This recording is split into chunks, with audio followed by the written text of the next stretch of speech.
introductions out of the way, let's go ahead and get into Now Showing. This week for Now Showing, we actually have two movies again for once. Thank God. We have Equalizer 3, the sequel that nobody really saw coming, but I guess is a thing. I will fucking watch it and I don't care. I will probably go see it. I saw the first one, yet to watch the second one. Who knows? Maybe. It's actually good. Haven't seen any of them. They're okay. So The first one's okay. I like it. It's a decent action flick. If you're a Denzel Washington fan, you'll like it. Yeah. And then of course the other movie we have, which is a very limited release, so good luck finding it. I would have to go to Lake Worth in order to fucking watch this movie. Jesus. Is R.L. Stine's Zombie Town, which has Bill Murray, Dan Aykroyd, and Chevy Chase, if I'm not mistaken. I think. To be honest, Bill this is Murray's the in it? first time I've actually heard of this movie. Really? Yeah. Yeah. I stumbled upon the trailer. I think on Twitter, if I'm not mistaken. Yeah. Wow. So there's at least as far as I'm aware, there's It's one of those hidden gem movies. Yeah. Yeah, it's like Dan Aykroyd and Chevy Chase. It's like an underrated movie that no one talks about. It's probably because of the strike and everything that's going on. Yeah. Actually, it's not Bill Murray. It's just Dan Aykroyd and Chevy Chase. But which that's is still fine. really good A-lister actors right there. Yeah, they're not exactly A-listers anymore, but yeah, old school actors for sure. Yeah. Even though Chevy Chase is a rampant asshole, he's still funny. Hey, it comes with age. No, he's just always been a rampant asshole. Yeah. No, even before he was old, he was an asshole. Decrepit old fuck. Hey, to be fair, everyone's an asshole. Okay. I mean, to be fair, Bill Murray apparently is a big asshole too. So Yeah. So I've heard. But just so I've because heard. you have one doesn't mean you need to be one. Exactly. But on to Equalizer 3. I mean, yeah, wrap it up, make it a trilogy. I don't care. But are they trying to make it the next John Wick? No, You're not gonna make it the next John Wick. Like, I've only seen the first one, and it I doesn't. feel like tease it's for like the last hurrah for Denzel. Denzel. Maybe. I mean, for Equalizer. Probably. Oh, for Equalizer. Yeah, probably. I mean, I'm sure we thought the same thing about the Matrix series, but they came up with another one. Yeah, they pulled a fourth one out their ass. There is that. It And they got half actually the wasn't asses. too bad. It wasn't too bad. It The was first half is great. The second half Yeah. is terrible.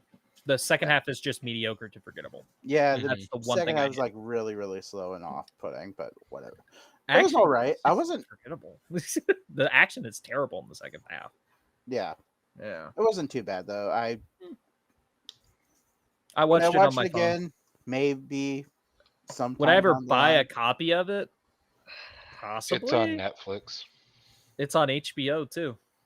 so It was an I'd HBO probably- Max exclusive. So Because I really like the Matrix movies. I would do too. get I'd probably go get the Blu-ray box set, which I has have all of them the in it. trilogy on 4K, so I would probably get the fourth one on 4K. But I wouldn't go out to get like a 4 box set. Like I'm like I already spent money on the 4K for the trilogy, of which I really only like one movie.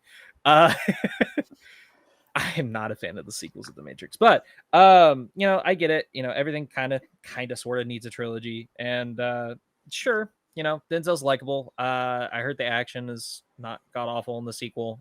It goes to slightly ridiculous, but here we are. I mean, it's Equalizer, so What do you expect? Yeah. Even though I find it funny that Queen Latifah is also in the show called The Equalizer, which Equalizer is based off of a old 70s TV show. So it's like multi-layered. It's like, what the fuck?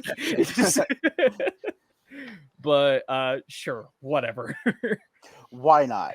Why the hell not? Exactly my point. But on to R.L. Stine's Zombie Town. I don't know if it's based off of anything R.L. Stine ever wrote. I know he wrote more than just Goosebumps. So maybe. It looks like it feels like Goosebumps. It I'm really getting does. the feeling of like it was supposed to be like an adult Goosebumps. It's kind of like him trying to like teeter there. Well, okay, so Fear Street was R.L. Stine. Yeah. Those 3 movies, and they were very bloody, very graphic, Hmm. fun horror movies. I love those movies. That's Mhm. actually a really solid trilogy. I would say the third one, it's not the best. I don't really like the 1776 setting. I'm like, They can't all be great. words. Well, it's good, but it's like I'm also like, I don't know. Not everything that you're gonna make is gonna be like the best thing ever. But yeah, so I'm glad that R.L. Stine is kind of venturing out of just kid-centric Goosebumps, but he's not like completely going away from it. Like we are Yeah. getting a new Goosebumps show on Disney Plus, which I'm Mhm. very excited about. I'll see yeah. how long that It looks lasts. really, really good. I hate the title, but it looks good. It looks like it's gonna be a lot of fun. And yeah, so I mean, with this, I don't hate the idea, like R.L. Stine doing another movie. It's fine. I feel like this is trying to be Dead Don't Bite, which was a dry comedy about zombies. Had Mhm. Adam Driver and Bill Murray. I think that's the reason why I thought Bill Murray was in this, is because he was in that, and it gives Mhm. me a very similar vibe, but definitely more Goosebumps esque. I believe It's it's related. based on a book. Okay, so it is based on a book. Yeah. The I was book gonna say that was sounds very. Zombie Town is a book that came out in 2012. In 2012. Yeah.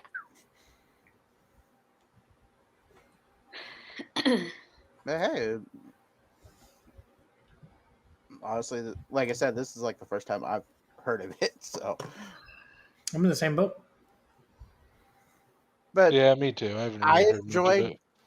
I loved watching Goosebumps when I was younger. I enjoy the two movies that came out for Goosebumps, so I might I check this didn't one out. see the sequel for the Goosebumps movie. I heard it was not It's as good.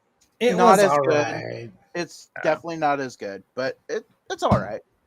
Yeah, I no, still I prefer like the the first show. one. The first one's cute enough. It's fine. Mhm. I don't hate it.